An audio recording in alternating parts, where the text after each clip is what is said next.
UKMotorTalk.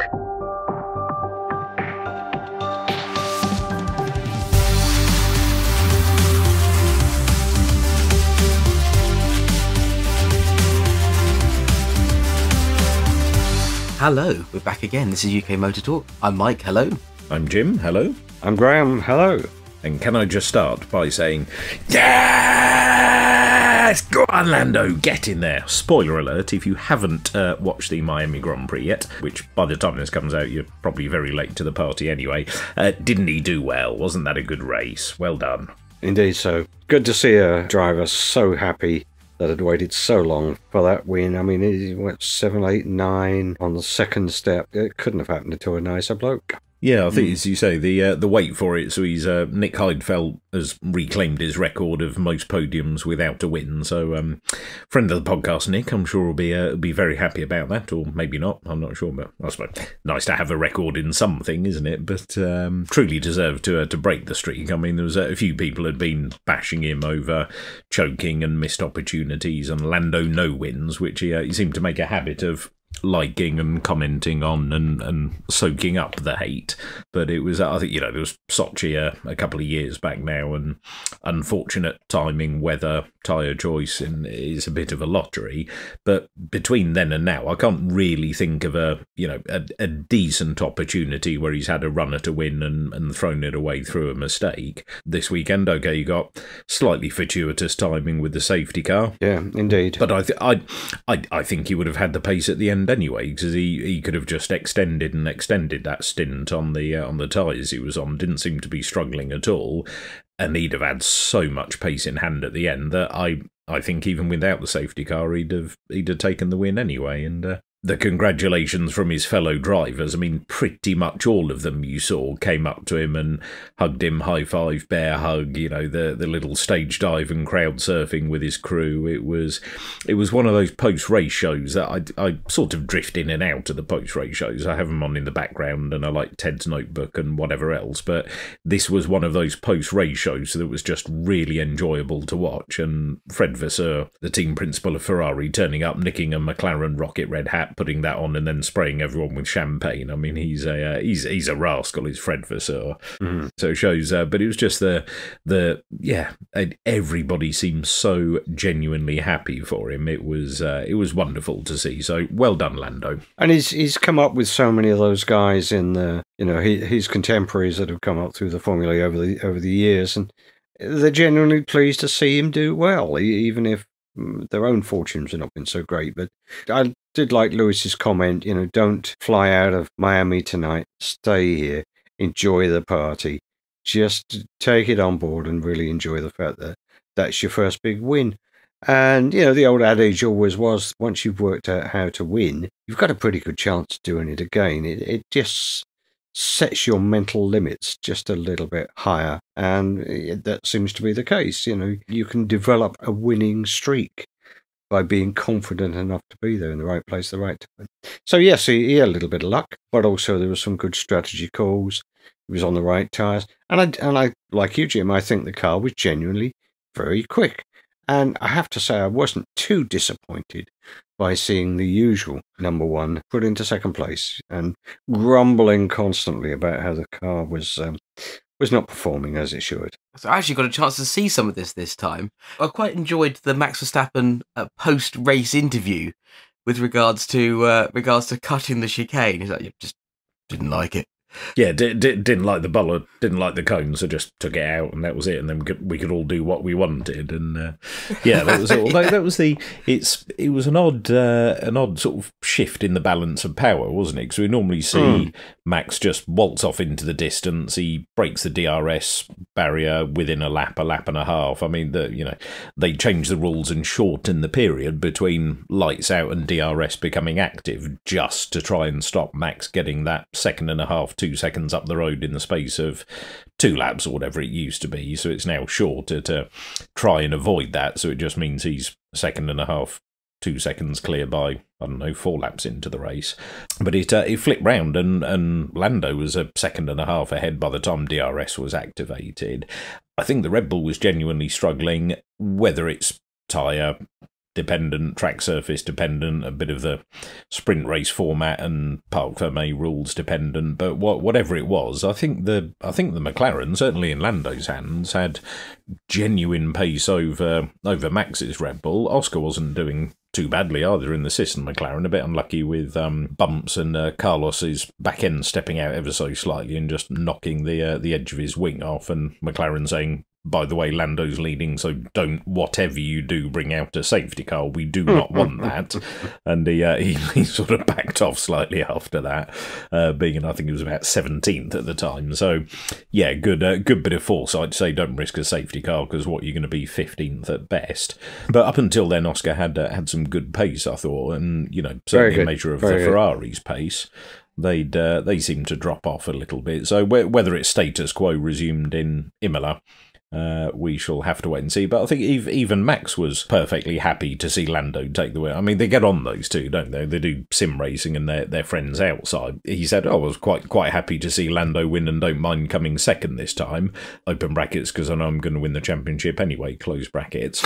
You know, he didn't quite say it, but it was almost, well, I'm still going to win anyway. So yeah, you can have one or two, that's fine. But it's I think it's spiced the season up a bit because we're, you know, not that many races in, and we've had two non-Red Bull winners already, so it's it's shaping up to be rather entertaining, I think. I did enjoy the cone incident, and I was amused by the fact that having hit it, it landed on the car, and whether it was a freak of the aerodynamics over the top surface of the car, but it stayed there for bloody ages. It just was sort of like it was glued to the car.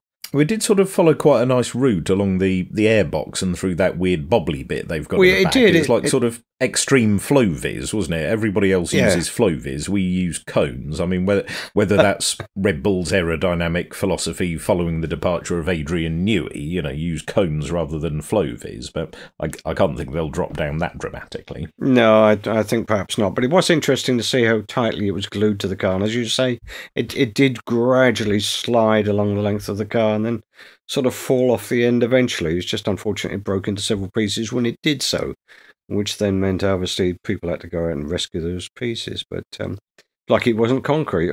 Yeah, that's true. But then it's concrete or Armco barriers normally solve the track limits debate, don't they?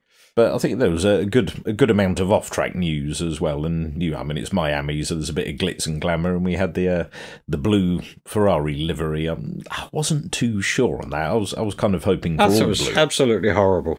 I quite liked it. Absolutely. Yeah. Maybe not the blue wheels, perhaps so much, but I thought the car itself looked pretty good because it looked remarkably. It reminded me of the UK. What was the UK importer of Ferrari? Where they used to have the blue nose cones and things. Seen some 296s like that recently. Who was it? If you're listening to this now and you're shouting at your radio or something, let us know at UKMotorTalk. Let us know.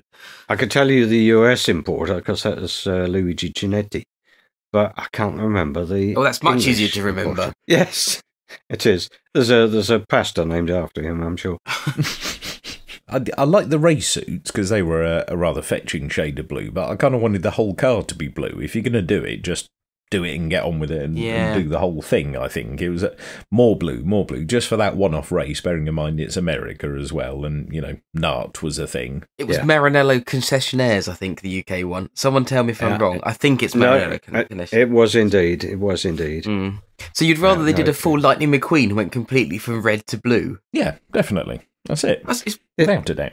The only thing that I did notice, the blue was very similar to the sort of Esso overalls that everybody seemed to wear in the sort of 60s, 70s, early 80s. Yeah. But if you sort of conjure up that image in your mind and think, hang on, there was no sponsors' names on them at all, and the new Ferrari pale blue strip in a very similar blue was absolutely covered with sponsors. Times have changed.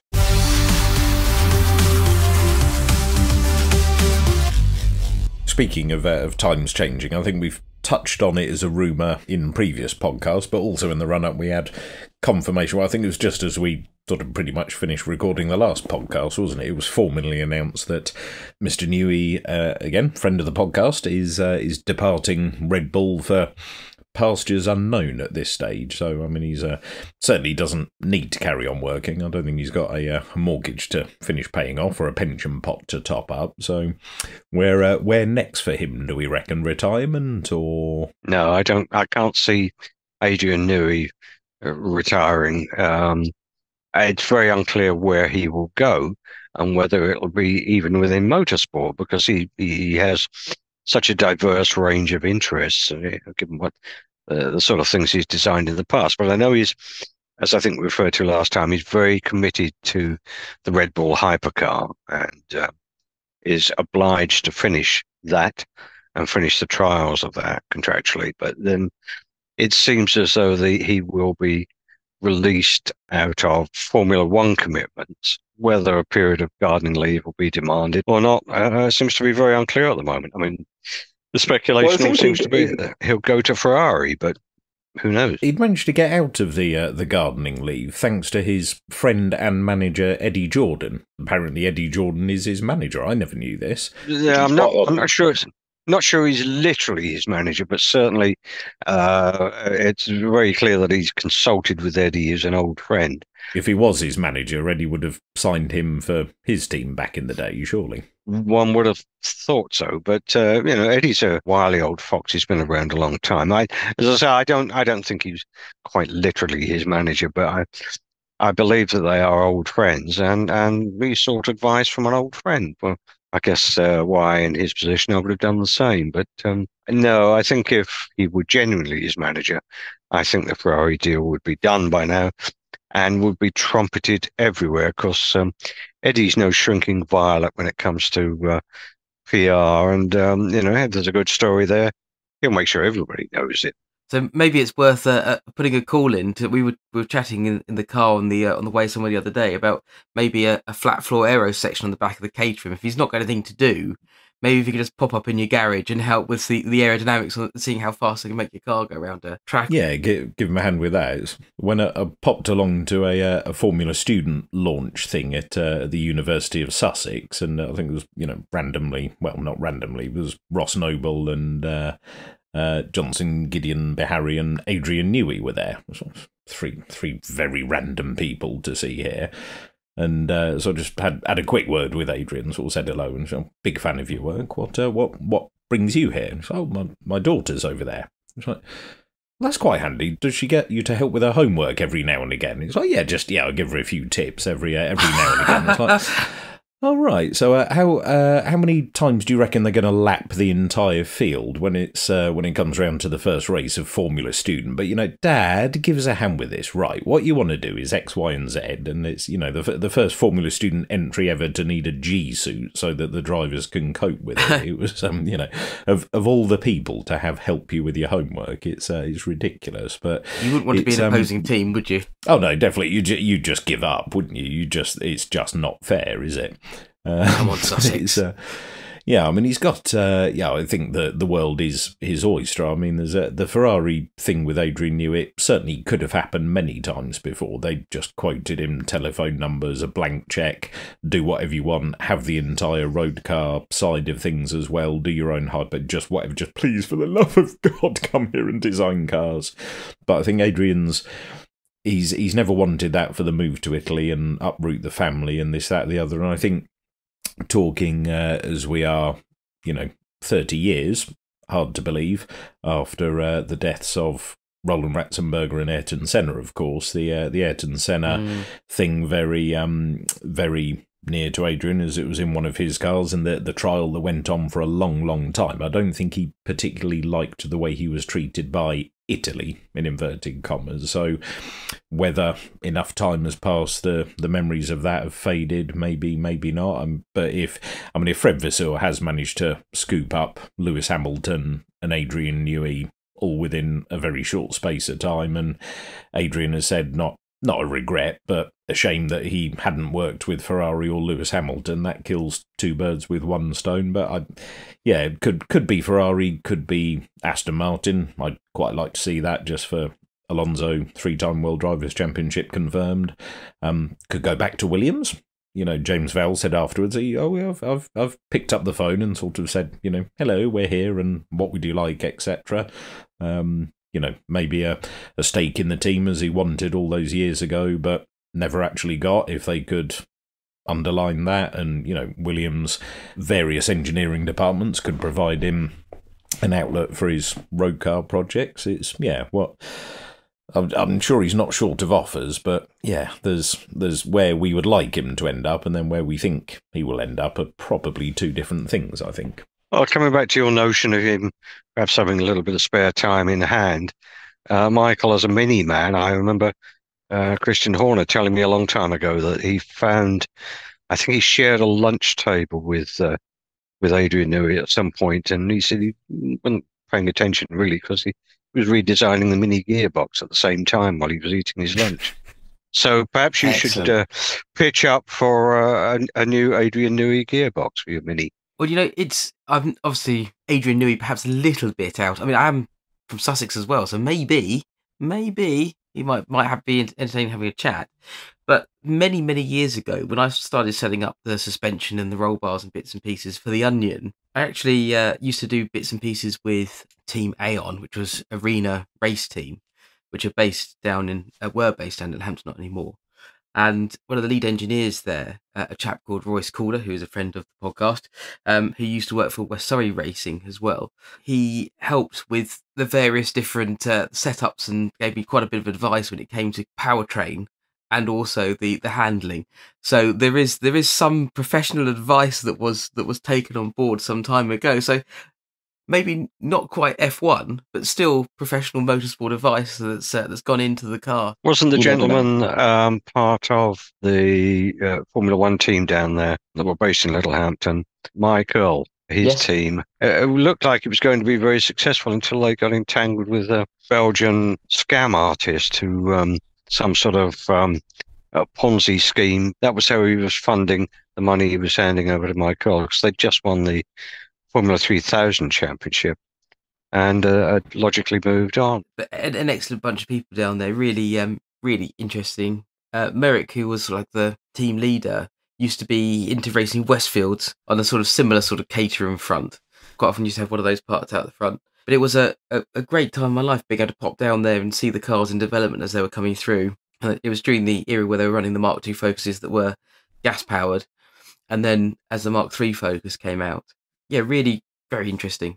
I was grateful to be able to see quite a lot of things I guess you wouldn't normally see. And indeed, as you have Jim as well, that's what spanning for a race team over the course. It is interesting, isn't it, to see behind the curtain? Yes. Good. There were quite a few teams. One of the odder ones, I think, was Panos, who were competing in, I think must have been the early 90s. Quite successful sports cars at sort of Le Mans level. I mean, an American billionaire, Don Panos. But they were operating out of a couple of lockups at the back of Fontwell Racecourse. Because I went and did an interview with them there at the time. I had a Panos body shell for my Tamiya RC car. Because I thought it looked absolutely monstrous, that car. It just looked quite unlike anything else at the time, didn't it? It had that aura about it. When you think of small, Tyrrell, for example, based out of a shed, I always find that quite interesting. I've always found it amazing that John Cooper Garages, which was in Ferring and then ultimately down in East Preston, we were doing a huge amount of work, particularly for the early BMW conversions. They would have truck loads waiting to offload by the crossing, which is, if you've ever been to East Preston, the crossing there is an absolute nightmare anyway. Just these sort of small facilities which are churning out some incredible things, whether it be a race team or whether it be road cars, just these very small little outfits doing that. I actually saw a load of production notes today. Someone had sent them across to me from Aston Martin Tickford when they were building the Sierra RS 500 Cosworths, as to how they took them apart. It's like a step-by-step and how many people they would have at each stage and all the rest of it. And it's just basically handwritten. It's excellent. It's really, really excellent. But they were turning out these legendary evolution cars, effectively, at 15 cars a day, they reckoned. I do like the small manufacturers. It's one of the things that British motorsport is incredibly good at. The successes of people like Tyrrell going on to take 3 or 4 world championships, and it came from out of a shed, basically, quite literally. The other one that's down that way, can't remember the name of the village, but I remember interviewing again in the early 90s a chap who owned the rights to the Lotus Elite, one of the engineers working with Colin Chapman when Chapman had got fed up with basically the Elite and didn't want anything to do with it anymore. He gave the rights to this chap, the world's leading expert on Lotus Elites, bodies, the mechanicals, and so on. And they're pretty fragile cars, but they're very pretty cars.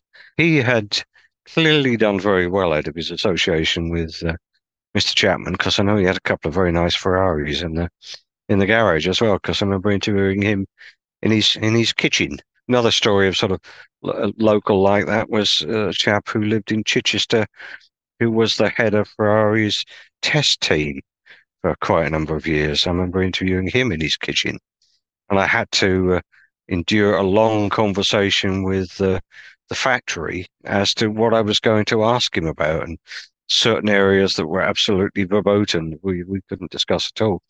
But again, it's fascinating. This guy was flown backwards and forwards by Ferrari, and I think he would do a 3 or 4 day week and then be flown home again for the family weekend.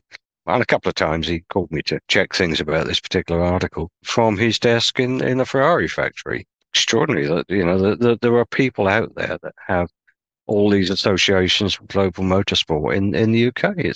It's what we're very good at, which is why most of the Formula One teams across are still based here. The best engineers, the best aerodynamicists, the very, very best people are based here. Yeah, I think you're quite right. Red Bull is an Austrian constructor, but they're still based in Milton Keynes, aren't they? And Mercedes, a German team, obviously by heritage, but they're based in this country. It's, I think there's Well, it's here in Italy, isn't it, where the actual base is for everyone are. I mean, even Renault, the French works team, the French national works team, the main base is Enstone. Okay, the engines are in Viry, but yeah, even if you're French, you're British, aren't you? Yes, just don't tell them that. They'll get very upset. I find it amazing that there's still people in the UK, designers, that will still revert back to doing it the old-fashioned way. Sort of speaking of Nui, and I'm thinking about small Lotuses, about Gordon Murray, of course, as well, who is UK and is very much thriving now with the T33, T50 and everything else. And of course has a fantastic selection of Lotuses, or Lotai, whatever you want to call them, amongst other cars as well. Loterati, like the Tesserati. That's it. We can't mention because they will come for us.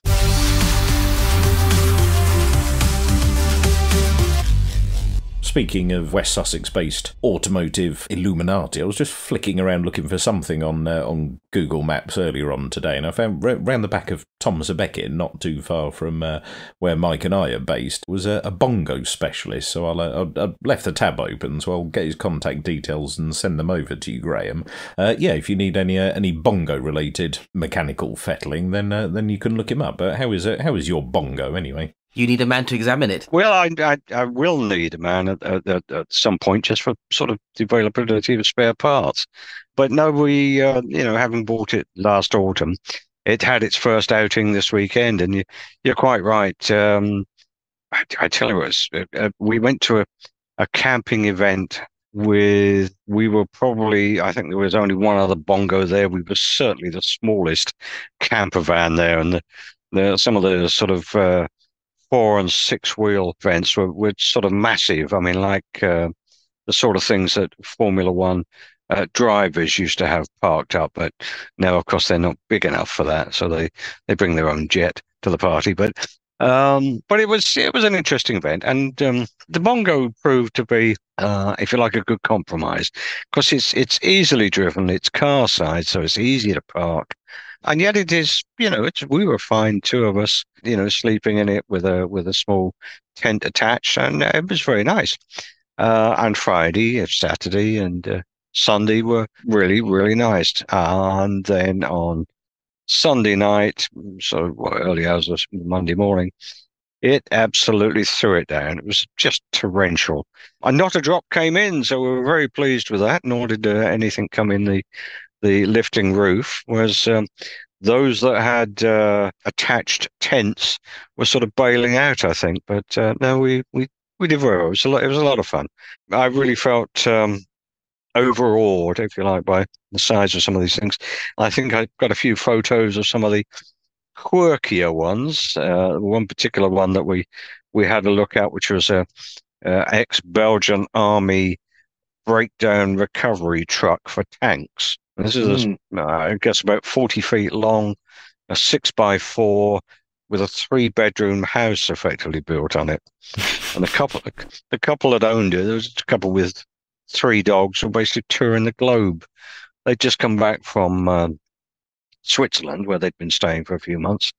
And the guy said, well, Wednesday, so tomorrow, they were then going through France, Belgium, Denmark, all the way up to Finland and into the Arctic Circle, which if you've got a vehicle like that, again, nothing's going to stop it short of a nuclear war, basically. It's just a tremendous thing. But it was just interesting to see the diversity of vehicles, from little tiddly things like ours to sort of massive motorhomes to some very, very weird conversions of usually military vehicles, lots of German vehicles, and a very, very interesting Unimog. Yeah, I still can't quite sort of rationalise in my head if I'm into, or if the idea of motorhoming or caravanning or anything like that appeals. It's one of those, you look at as you say, the size and scope of some of these, and you think, well, you could buy a reasonable property for the price of one of them, or, how many nights in a nice hotel does the money for that camper van or that motorhome get you? But then I suppose at the end of it, you still got a motorhome. So if you spent the same amount of money on hotels as you did on a motorhome, then yeah, you have an asset at the end of it. But I do quite like the appeal of, let's just go and stay in Switzerland for a week, a month, 6 months, whatever you're allowed, without having to worry about the hotel bill every night. You've got your own space, but I think it's the toilet arrangements, really, isn't it? I mean, we had Mike and I were away at the weekend and stayed in a hotel that had quite a weird arrangement for the sort of the separation of the bathroom and the sleeping area, in that there was a slidey door which didn't properly seal, so it didn't leave a lot to the imagination in terms of sound or smells. But a glass slidey door. It had pretty much clear glass, so you could see the entire bathroom from the actual bedroom. But there was a button, so you could press the button and the glass duly frosted up in a couple of seconds, and so you couldn't see through it unless you were squished right up against it. But what was a little bit odd was the button was on the outside. So the entire privacy of the bathroom was controlled by the person not in the bathroom, either tipping out or washing down or whatever they were up to. So it was a bit of an odd arrangement, to be fair. But then that's pretty much what it's like in a small motorhome or camper van, isn't it? In that you're pretty much pooping in a bucket separated by something very thin next to your kitchen, kind of thing. Yeah, I mean, we've got a toilet tent, but the facilities on site were very good, so we didn't bother. But I will tell you one thing, that very late on Sunday night, having made the bed, just climbing into bed, needed to reopen the side door momentarily, and it wouldn't open. So I think about 3 a.m, when grandson, who was sleeping up in the roof, needed a pee, he had to do his reverse burglar act, and we bundled him out of the side door to go round. You're going to say he just peed out of the window? Well, I think he probably did that en route to go into the side door to open it up. And something that I hadn't noticed was a very bizarre child-proof lock, which was on the sliding side door, which one of us must have just caught because it stuck out slightly as we were climbing in, which then disengaged the interior handle, which was a real pain, to the point where I've been out there and sawn it off today because I don't want that happening again. There may not be a willing, supple 10-year-old grandson who can climb out the window and let us out. I can imagine being trapped in there in some sort of Bongo time warp forever. Still a food right now, anyway. Especially if you're tipping out at the same time as well and somebody can't make an escape. That could be... Well, unpleasant. There's so many things to unpack here, not least the fact that, yes, quite literally. Had to go to the loo directly next to the bed with absolutely no soundproofing, just as a glass that you, as you rightly say, you could see through. So if you pressed your cheeks up against the glass, then you would have seen them through it, so to speak. You need to stay in a slightly better quality hotel. I've never done the reverse burglar, whatever that is. This was a stag do, so we didn't get a choice. It was just, we're staying here, lads, and off we go, and that's it. Yes, yeah. I suppose on a stag do, there's always a chance you might do the reverse burglar. Secondly, what on earth is a toilet tent? It's a tent with a toilet in it. Well, it's a tent with a toilet in it, basically, yes. Just exclusively that? Yes. All part of the common experience, and I mean that in both senses, which is camping. I think I prefer hotels. Well, so do I. I guess on that note, it's probably time to dwell on that. So if you have an experience of a toilet tent, right, just let us know. We'd love to hear your story. We are UKMotorTalk. Please don't let us know. No pictures. No, don't. No, that's it. It's been lovely talking to you, and we will see you all next time. So from me, Mike, goodbye. From me, Jim, it's goodbye. And from me, Graham, it's indeed goodbye. Take care and watch out for reverse burglars. UKMotorTalk, a First Take Media production. None of that's going to make the edit. Key music.